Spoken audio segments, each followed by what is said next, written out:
I've worked the reception desk at a small roadside hotel in British Columbia for nearly a decade now.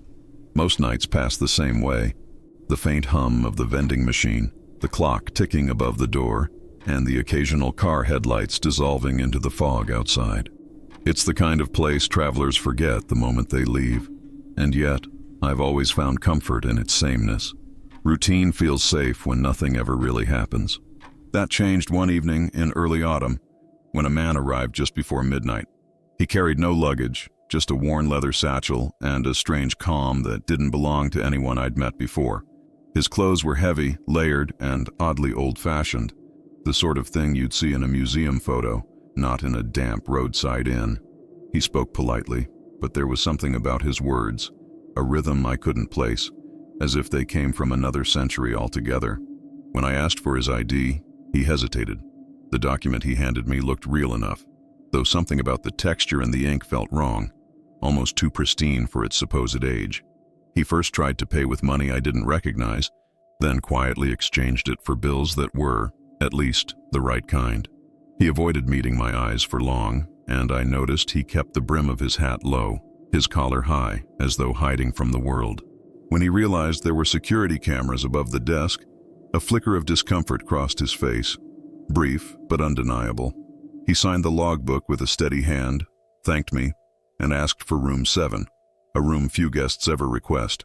I gave him the key, half expecting him to ask for directions or breakfast hours, but he simply turned and disappeared down the dim hallway. His footsteps sounded deliberate, almost rehearsed, like someone walking a path they'd taken many times before. For the rest of the night, I couldn't shake the sense that something had shifted in the air. The clock behind me ticked slower, and even the lights above the counter dimmed as though exhausted. I didn't know it then, but that man's arrival marked the beginning of something I still can't explain. Something that would make me question not just what I saw, but when I saw it. The hotel sits along a narrow secondary road that winds between the mountains and the sea, a stretch of pavement most travelers only find by accident. On quiet mornings, the fog drifts through the pines like slow-moving smoke, and the air smells faintly of wet cedar. From the front window, I can see the road vanish into the mist, a reminder that the world beyond this place moves on, even when ours seems paused. We rarely have guests who stay longer than a night. Truckers stop to rest their eyes, couples pass through on their way to somewhere better, and every now and then, a family pulls in when the highway ahead closes for storms. I've memorized their patterns: who asks for late checkout, who forgets their key, who tips with loose change. But that week felt different from the start. The moment that man signed his name, the rhythm of the place faltered. He didn't speak much during check-in, and afterward, I didn't see him again until dawn the next day. He left early, before breakfast, without saying a word. I remember hearing his footsteps outside my office door, slow, deliberate, each one echoing like it was pressing against something heavier than air. By the time I looked out the window, he was already gone down the fog-covered road. Each evening, he returned at the same hour, always quiet, always polite, but visibly more exhausted. His clothes grew wrinkled, his eyes darker, his posture slightly bent. It was as if the world outside aged him faster than the rest of us. I told myself it was none of my business, but by the 5th night, I started keeping the lobby lights on later than usual, just to see when he'd come back. Somehow, I already knew I wasn't just watching a guest. I was watching something unfold that didn't belong to this time at all. The morning after his arrival, I brewed the first pot of coffee and unlocked the front doors as I always did. The fog hadn't lifted yet. It pressed against the glass like something alive, soft and persistent. From behind the counter, I could see the faint orange glow of the motel sign flickering. Vacancy, humming weakly, its reflection trembling in the puddles outside. It felt like any other morning until I realized room 7's key was gone from the board. He had already left. Most guests sleep in. They drag their feet through breakfast, ask about the weather, complain about the coffee. But he'd slipped out before dawn. The only proof he'd been there was the faint smell of cold air in the lobby and a wet trail leading to the door. I checked the logbook again, running my thumb over his signature. The handwriting was deliberate, clean, almost too practiced. No one wrote like that anymore. Around noon, a delivery truck rolled by, its engine echoing between the trees, and I caught myself glancing at the road every few minutes, expecting to see him. He didn't return until much later, sometime after 9. When he came in, I was behind the counter balancing receipts. He paused in the doorway for a long moment, his figure barely visible against the fog outside. His clothes were damp, speckled with dirt, and his hands trembled slightly as he brushed them against his coat. "Rough day?" I asked, more to fill the silence than anything else. He looked up, startled, as if the sound of my voice had pulled him back from far away. "Something like that," he said quietly, before giving a polite nod and walking toward his room. His voice was steady, but there was exhaustion in it. Not the kind you get from work, but the kind that comes from carrying a secret too heavy for one lifetime. Over the next few days, I began to notice the precision of his schedule. Every morning, the same pattern. The door opened just before sunrise, the faint sound of footsteps across the gravel, then nothing until nightfall. He always returned at the exact same time, 9:13 p.m. I knew because the clock above the desk chimed once every hour, and by then I had started waiting for the sound of his footsteps to follow. He never asked for new towels, never called the front desk, never even turned on the room's television. I checked discreetly when he was gone, out of habit more than curiosity. The bed was always made, the curtains drawn, the wastebasket empty. Only one thing ever changed: the position of the chair by the window. Each evening, it was turned slightly, facing a different direction, sometimes toward the road, sometimes toward the hills. Once, while vacuuming the hallway, I heard him speaking softly inside his room. His voice carried through the door, rhythmic and strange, not quite a prayer, not quite a conversation. When I paused to listen, I realized he wasn't talking to anyone. He was reciting something, a string of words or numbers repeated over and over, each time slightly altered. The sound stopped abruptly when my vacuum hit the wall. That night, curiosity won. I stayed late, sitting by the reception desk with the lights low. Through the reflection in the glass, I could see his window faintly lit from within. He sat at the desk, writing in a small notebook, head bowed, the same rhythm in his movements. The clock beside me ticked in time with his pen strokes, and for a moment I felt as though the two sounds were synchronized, mechanical and human, merging into something uncomfortably precise. When the hour hand reached 9, I blinked, and the light in his room went out. It wasn't gradual, like someone switching off a lamp. It was instant, like the power had been cut. The same second, the hotel's fluorescent bulbs flickered once, then steadied. I remember sitting perfectly still, listening to the sudden quiet. Outside, the fog pressed harder against the glass, as if it, too, was listening. The following morning, he was gone again before dawn. I went into room 7 to check if he'd taken the key. Everything looked untouched. The air was cool and still, carrying a faint metallic scent, like rain on steel. On the desk, there was an open notebook, blank, except for a single word written near the center of the page. Monday. But it wasn't Monday. It was Thursday. I should have mentioned it when he returned that night, but something in his eyes warned me not to. When he came in, his clothes were dirtier than before, a dark stain along his sleeve that might have been oil or blood. He caught me looking and adjusted his coat, hiding it from view. "Long trip?" I asked. He smiled faintly, but the expression didn't reach his eyes. "Something like that."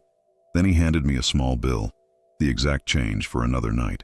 His hand brushed mine briefly, cold to the touch, like he'd been standing out in winter. By the 5th day, the unease had settled into routine. Guests came and went, rain fell and cleared, but he remained constant, the same face, the same quiet nod. Sometimes I'd glance at the security monitor and find him paused in the hallway, perfectly still, as if frozen mid-motion. The camera would flicker, just for a moment, and when the image returned, he'd be gone. It wasn't until that night that I realized the clock above the desk had started losing time. At first it was a few seconds behind, then minutes. I replaced the batteries, reset it twice, even tried adjusting the hands manually. But every morning, the same thing. It fell further out of sync, as though the air inside the building was slowing everything down. When I finally mentioned it to him, half joking, he stared at the clock for a long moment before saying, "Some clocks keep the truth closer than others." Then he turned away and disappeared into his room, the door shutting softly behind him. That night I couldn't sleep. I kept hearing the creak of the floorboards upstairs, soft footsteps pacing back and forth. The sound was slow, deliberate, measured. 3 steps, a pause, 3 more. It continued long after midnight, until the rhythm began to match the beating of my heart. I sat there, staring at the clock as its second hand stuttered forward. When silence finally returned, it felt heavier than before. And though I didn't know it yet, something inside room 7 had begun to change, not just in space, but in time itself. The following days blurred together like fog against the glass. The man in room 7 followed his schedule with inhuman precision. Every morning before the sun rose, I'd hear the soft click of his door and the muted creak of the floorboards as he left. Every night at exactly the same time, he'd return, each time looking slightly more frayed, slightly more hollow behind the eyes. By then, I'd grown used to keeping notes on guests, who stayed, who skipped payment, who left a mess. But with him, my notes never stayed the same. One morning, I checked the ledger and found that the date of his check-in had changed by 2 days. Another morning, his name had vanished completely. I thought I was overtired, that the fog outside had begun to seep into my thoughts. But when I flipped the pages back, I saw his signature again, neat, deliberate, but written in ink that hadn't yet dried. On the 4th night, the power cut out for several seconds. The only light came from the red emergency bulb above the reception counter, casting the lobby in a dull crimson glow. Through that dim haze, I thought I saw him standing by the window, looking out toward the road. But when the lights returned, there was nothing, just the reflection of my own startled face in the glass. The next morning, I called the power company. They said there'd been no outage anywhere in the area. I checked the generator out back. No tripped breakers. No reason for the blackout. Still, the lights had gone out precisely at 9:13 p.m., the exact minute he always returned. That detail stuck with me. 9:13. The time when the air in the building seemed to thicken, when the quiet became something more than silence. I started watching for it, waiting for that minute to arrive each night, half expecting something to happen, and half afraid that it would. He'd begun to look worse. His hands shook when he signed the logbook, his knuckles raw and streaked with grime. Once, when I handed him his change, I noticed what looked like fine cuts across his palms, almost like burns. He tucked his hands into his coat before I could ask about them. He spoke less and less, sometimes not at all. He'd simply nod when I greeted him, then retreat into the corridor, his footsteps fading before the hallway lights had a chance to flicker back on. The smell of rain and something else, faint, metallic, sharp, lingered after he passed. I tried to check his room again one morning. When he was gone, it was the same as before. Bed perfectly made, curtains drawn, air heavy and still. But this time, something on the desk caught my eye. A small stack of folded papers. Maps, maybe, marked with pencil lines and notations. They looked hand-drawn, each one showing the same winding road, the same stretch of forest that surrounded the hotel. But in the margins, the dates were wrong. 1971, 1984, 2006. The ink was faint, almost faded, as if the pages had been copied too many times. When I heard the door downstairs creak open, I quickly stepped out of the room, heart pounding. I told myself it was just a guest checking in early, but when I reached the lobby, no one was there. The road outside was empty, and the fog had thickened so much that even the sign's glow was gone. Later that night, I saw a movement on the security monitor.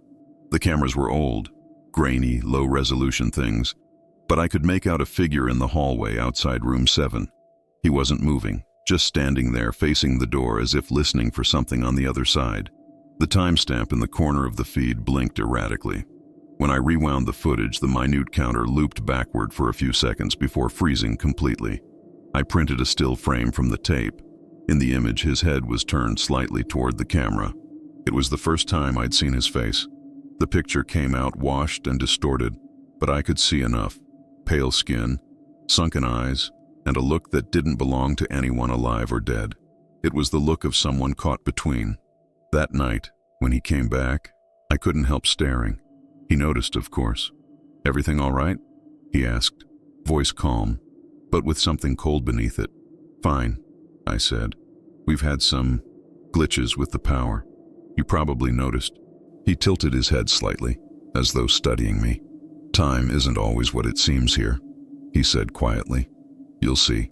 Then he turned, walking down the corridor toward his room. I didn't move for a long time. Even after his door closed, I could still hear the faint echo of his words, like the air itself had memorized them. The next day, the fog never lifted. It hung low across the parking lot, swallowing the trees and the road beyond. The world felt suspended, caught between seconds that refused to pass. I checked the reception clock again.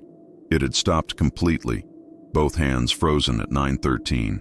I replaced the batteries twice, but it made no difference. That evening, when the sky dimmed to gray, I waited behind the counter. I didn't know what I was expecting. Maybe another blackout, maybe the sound of footsteps. But instead, I heard the front door open and close softly. He had returned early. He looked worse than I'd ever seen him. His coat was torn at the sleeve, dirt streaking the fabric, and his eyes darted between the ceiling and the corners of the room as though searching for something unseen. I asked if he needed help, but he didn't answer.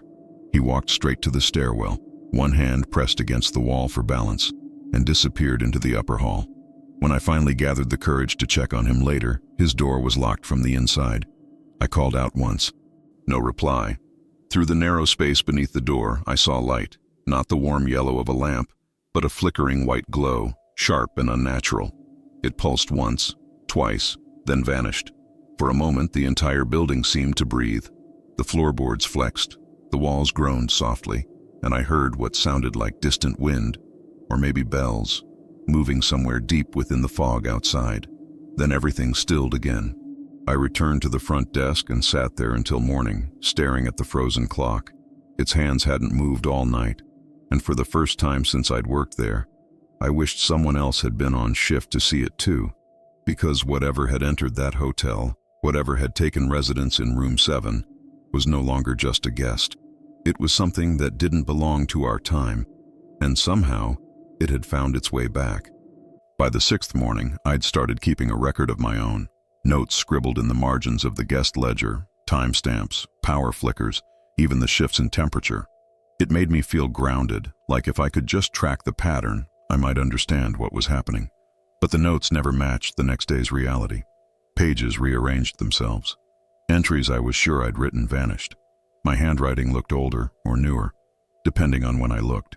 I began to wonder if the hotel itself was changing, not in shape or color, but in time. When the fog lifted for a few hours that afternoon, I decided to check the storage room behind the reception counter. The place was full of forgotten things: rusted keys, stacks of old receipts, yellowed postcards from guests who'd long stopped writing. On a high shelf, half buried beneath dust, I found a leather-bound register far older than the others. The hotel's original guest book, its spine cracked but still intact. The pages were filled with names written in elegant script, dates that went back more than a century. 1912, 1915, 1920. Each entry recorded the same careful details: room number, length of stay, method of payment. I turned the pages slowly, almost reverently, until my thumb caught on one that looked different. Room 7. Name: Thomas Hallberg. Date: October 1915. Duration: 7 nights. The ink was faded, but the handwriting, deliberate, exact, and unmistakable, was identical to the signature I'd seen in the current ledger. For a long moment I just stared, the silence of the room swelling around me. Dust floated in the narrow beam of light from the window, and somewhere deeper in the building, a floorboard creaked. I ran my fingers over the page again, half expecting the ink to smudge, but it didn't. It felt too real to be a coincidence. That night, he returned even later than usual. I watched from behind the counter as he stepped into the lobby. His movements were slower, more labored. When he took off his hat, I noticed his hair, gray now, though it hadn't been a few days ago. His face looked drawn, his eyes hollowed by something I couldn't name. "You've been here before," I said before I could stop myself. He froze. The expression that crossed his face wasn't surprise. It was weariness, like someone recognizing the weight of an inevitable truth. "I've been here many times," he said softly, though not always in the same way. He didn't elaborate, just slipped the key from his coat pocket and made his way down the hall, leaving the faint scent of rain and something older behind him. After he disappeared into room 7, I sat for hours replaying his words, not always in the same way. At some point near dawn, I decided I had to know more. The curiosity had grown into something closer to fear, not of him, but of what his presence meant. I searched through the hotel archives again, this time in the back office where the owner kept old paperwork. Most of it was mundane, tax records, invoices, faded photographs. But one photograph stopped me cold. It showed the hotel nearly a century ago, its wooden siding still new, surrounded by open fields where the trees hadn't yet grown tall. 5 people stood in front of the entrance, a man and woman in formal dress, a young porter, a small child clutching a toy horse, and off to the side, half in shadow, another man. He was dressed in a dark coat and narrow-brimmed hat. His face was turned slightly away, but even blurred by age, I recognized the shape of his jaw, the tilt of his shoulders. It was the man from room 7. The back of the photograph was dated October 1915. Someone had written a short note in ink. Opening week. Mr. Hallberg, our first long-term guest. The room seemed to shrink around me. I set the photograph down carefully, afraid the air itself might tear it. Then, almost without thinking, I went to the ledger again. The handwriting matched, precise, looping, measured. That night, I didn't turn on the lights in the lobby. I sat in the half-dark, listening. The fog was thick enough to blur the outline of the trees, and the road outside was empty, silent except for the distant hum of something. Maybe wind, maybe not. At exactly 9:13, I heard his footsteps. Not from the road this time, but from inside the hallway. The sound approached slowly, each step deliberate, echoing through the stillness. When I looked up, he was standing at the counter. "I found your name," I said quietly. He didn't move. His eyes drifted toward the window, where his reflection wavered in the glass. "Then you understand," he said. "This place remembers me." "What does that mean?" He opened his mouth, then closed it again. For a moment, he looked almost humanly lost. "I thought I could find the right point," he murmured, "the one where everything aligns." I wanted to ask more, but before I could, the lights flickered again. The sound that followed was faint, like distant bells carried on a shifting wind. The temperature dropped so quickly I could see my breath. He turned toward the corridor. "It's close now," he said. "Wait," I called, but he was already gone. The next morning I went to room 7. The door was ajar, the key still in the lock. Inside, the bed was made, the desk cleared, the air cold and still. On the nightstand sat the photograph I'd found the day before, the same one from the archives. Only this time, there was something new. In the lower corner, faint but unmistakable, was a reflection in the window glass. The outline of a man standing at a reception desk, his posture hunched, his hand mid-motion as if writing. It was me. I dropped the picture and stumbled back, the edges of my vision narrowing. For a moment, the whole room seemed to tilt. Walls, floor, everything bending inward. Then it passed. The photograph lay face down on the carpet, the air around it trembling as if with heat. I left the room and locked it behind me, but the echo of my heartbeat followed me down the stairs. For the rest of the day, I couldn't stop glancing at the clock above the desk. It had started ticking again, but the rhythm was wrong, uneven, hurried, like it was catching up to something. Every time I looked away, the hands jumped forward by a minute or two. That night I dreamed of the man standing in the lobby, his coat dripping, his face half in shadow. He turned toward me, and behind him the clock struck 9:13 over and over until the sound became a pulse inside my chest. When I woke, the hour hand had moved ahead by a full day. By the 7th night, the air in the hotel felt heavier, not with heat or humidity, but with something you could sense in your chest, like the moment before a word is spoken but never is. Even the ticking of the lobby clock had changed. It sounded slower, like each second was waiting for permission to pass. That afternoon had been gray and endless. The fog hadn't lifted once. The road outside was little more than a pale line between trees, vanishing after 20 feet. Not a single car had stopped since morning. The silence wasn't peaceful anymore. It was expectant, as though the building itself was listening. He left just after dawn, as he always did, but something in his posture was off. He moved quickly, glancing toward the ceiling camera as he passed the counter. When his eyes met mine, there was something sharp in them. Not anger, but urgency. He adjusted his collar higher over his face before stepping into the fog. When I checked the footage later, the recording was blank for nearly an hour. Not static, just black, as if the hallway didn't exist during that time.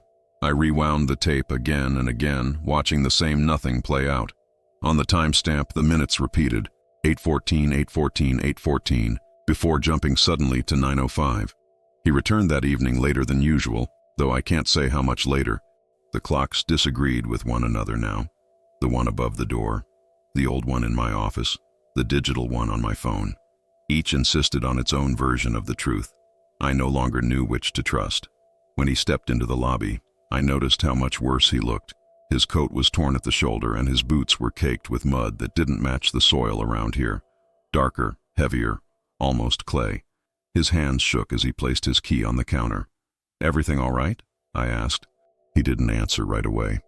His gaze drifted upward toward the ceiling, where the light hummed softly. "I thought it would be tonight," he said finally, almost to himself. "But it's not ready." "Ready for what?" He blinked slowly, as if trying to recall what the question meant. "For the correction," he whispered. I felt my throat tighten. "What kind of correction?" He shook his head and looked toward the hallway. "It doesn't matter. It never matters until it's already happened." He left the key on the counter and walked down the corridor without taking it. His footsteps echoed longer than they should have, as if the hallway stretched farther than it did. For a long time, I just stood there, staring at the key. I should have followed, or called, or done anything other than listen to the faint sound of him opening his door upstairs. But I didn't move. The night grew stranger after that. Around 9, the lights dimmed without flickering. The air pressure shifted, making my ears pop. I thought it might be the weather, a storm coming in from the coast, but when I stepped outside, the fog was motionless. No wind, no sound. When I came back in, the clock above the door had stopped again. 9:13. It always stopped there. I tried tapping the glass, replacing the batteries, shaking it gently. Nothing. The second hand was caught between ticks, hovering in indecision. The rest of the building was silent.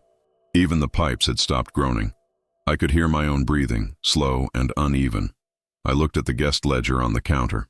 For a reason I can't explain, I turned to the last page. The entry for that night, his name, Thomas Hallberg, written in his steady hand, was already there. I hadn't filled it in. The ink was still wet. I sat down and tried to write notes of my own. The pen stuttered, the ink thickening midway through words. Each time I glanced at the paper, my handwriting looked different. Older, then younger, then not mine at all. At some point I heard movement above me. Footsteps pacing back and forth, soft but deliberate. 3 steps, pause. 3 steps, pause. The rhythm was too perfect to be random. I looked up, following the pattern until it stopped directly above where I sat. Then silence again. I climbed the stairs slowly. The hallway was dim. One of the bulbs near room 7 had burned out, leaving that end of the corridor in shadow. I stood outside his door and listened. No movement, no breathing. "Mr. Hallberg," I said quietly. No reply. The air near the door felt cold. Not the usual kind of cold, but a flat, empty chill, like the absence of something instead of its presence. I touched the doorknob. It was warm. I stepped back, unsure what to do.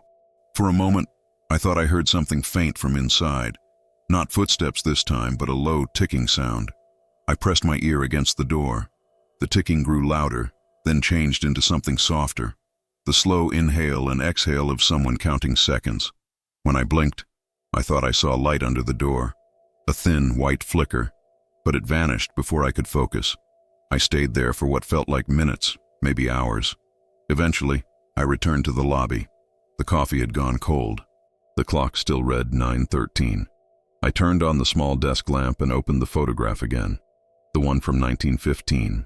I stared at it under the weak yellow light, searching for something I hadn't seen before. The faces, the building, the reflection in the window. I traced my finger over the outline of the man standing in shadow, him, and thought about what he'd said earlier that evening. "It's not ready." Not ready for what? I leaned back in my chair and closed my eyes. My pulse synced with the rhythm of the clock, a rhythm that somehow I could still hear even though the clock had stopped. When I opened my eyes, the lamp flickered once, then steadied. I caught my reflection in the window, my face pale against the dark outside, and for a split second, I thought I saw another shape standing just behind me. I turned, but the room was empty. A few minutes later, the power flickered for real this time. The lights dimmed, brightened, and dimmed again, like the building was struggling to breathe. From somewhere upstairs, a door creaked open. I held my breath, waiting for the sound of footsteps. None came. The door didn't close. I stayed awake until morning, sitting at the counter with my back to the window. The fog outside had thickened so much it looked solid, like a wall. Every few minutes I thought I heard a low hum through it. Maybe the highway far away, maybe something else. When daylight finally came, it wasn't much of a relief. The gray of morning looked the same as the gray of night. I went upstairs to check the hallway. Room 7's door was shut tight, the key still on the counter downstairs. Whatever waited behind that door now, I knew it wasn't sleep, and I knew somehow that the next night would be the last. Morning came gray and thin, the kind of light that looked tired before it began. The fog still clung to the windows, pale and motionless. I remember thinking it felt heavier that day, like the whole building had sunk a little into the ground overnight. He didn't leave at dawn. By mid-morning, room 7 was silent. No footsteps, no creak of the floorboards. When I knocked, the air inside seemed to breathe against the door, faint and unsteady. Through the gap near the floor, I caught a thin pulse of white light, like the reflection of lightning seen through water. Then it was gone. All day, the road outside remained empty. No new guests arrived. Even the birds that usually nested along the eaves had gone quiet. By evening, I'd stopped checking the clock. Every time I looked, it showed something different. At 9:10, the lights in the lobby dimmed for the first time. The hum of electricity deepened into something lower, more deliberate. My phone screen froze at 9:12, and then, perfectly on cue, the front door opened. He stepped inside. Same dark coat, same low brim, same silence. His movements were quicker now, sharper, as if he was fighting against a rhythm the rest of us couldn't feel. His face was half-shadowed, but I could see the strain in his eyes. He didn't greet me, didn't even seem to see me. "Sir?" I asked, my voice smaller than I meant it to be. He stopped only long enough to say, "Stay here." Then he turned toward the hallway. At first I thought the tremor that followed was just my imagination, the soft quiver of an old building in wind. But then the front desk rattled, the ceiling light swayed, and a glass rolled off the counter and shattered on the floor. The temperature dropped. My breath came out in visible puffs. From somewhere far away, maybe above, maybe below, came a sound that froze me in place. Bells. Not clear church bells, but distant, warped ones, their tones bending like metal under heat. They drifted through the building, faint but unmistakable, echoing through every wall. I called out, "Thomas!" No answer. The tremor grew stronger. The picture frames along the wall shook. The light flickered again, and for an instant, I saw something impossible. The hallway ahead of me stretching and contracting, as if the air itself had forgotten its shape. Room 7's door was open.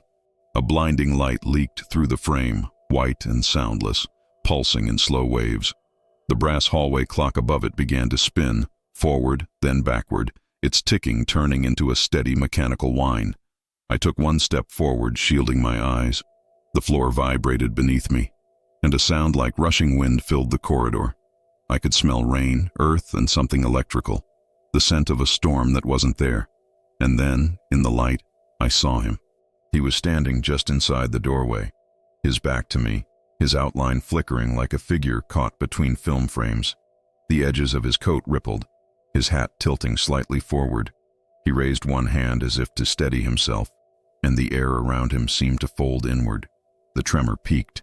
A sharp crack ran through the plaster above the doorway.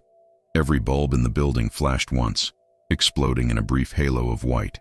And then, silence. The light vanished. The tremor stopped. Room 7 was empty. I stepped inside, blinking through the afterimage that burned across my vision. The air smelled of ozone and cold metal. The bed was untouched. The chair by the window was turned toward the hallway, just as before, but the floorboards were warm under my feet, as if someone had been standing there moments ago. I looked around, the walls, the ceiling, the corner shadows, but there was nothing left of him.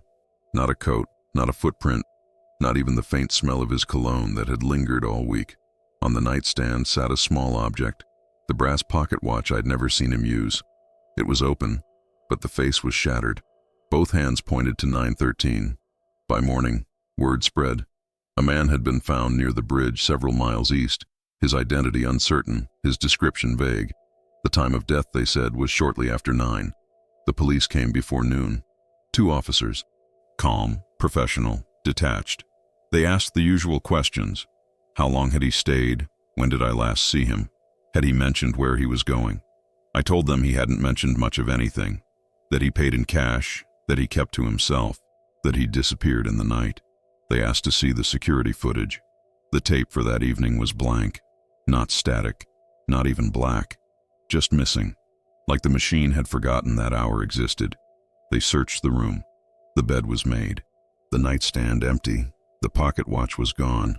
When they found nothing, they gave each other that look people share when they've run out of reasons to stay. One of them called it an unfortunate disappearance. The other wrote, "Glitch in recording" on his clipboard. They left a card and told me to call if I remembered anything, but I remembered everything. After they left, I walked through the hotel in silence. Every clock I passed, the one in the hallway, the one behind the counter, even the small travel alarm in my office, had stopped at the same time, 9:13. That night I sat alone in the lobby, staring at the old brass clock above the door.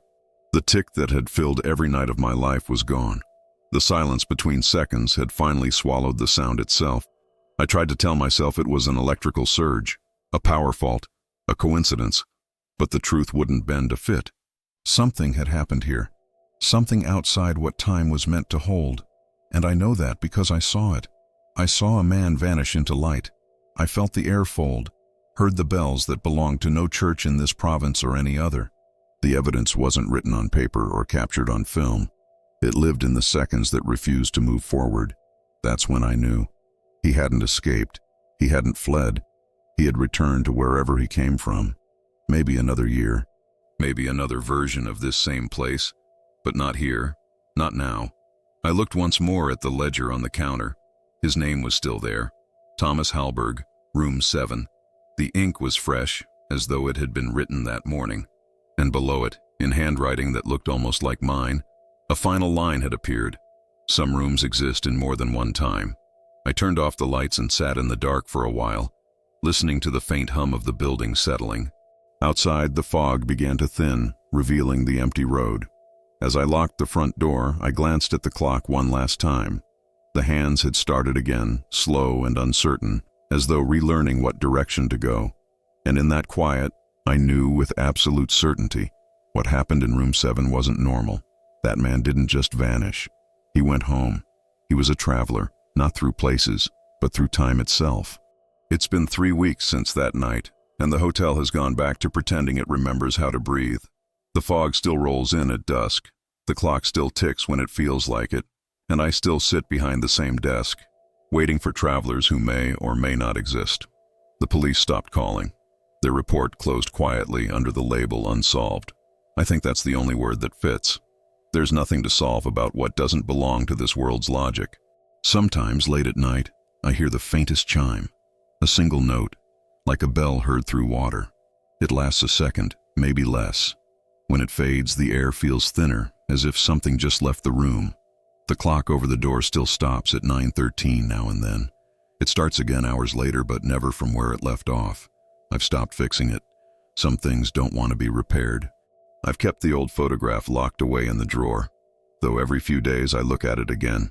The hotel, the faces, the man in shadow. No matter how long I stare, I can't tell if he's watching me or waiting for me to watch him. Maybe that's what time does. It watches us too. And sometimes, when it finds a way, it lets someone through. If you've made it this far, maybe you've felt it too.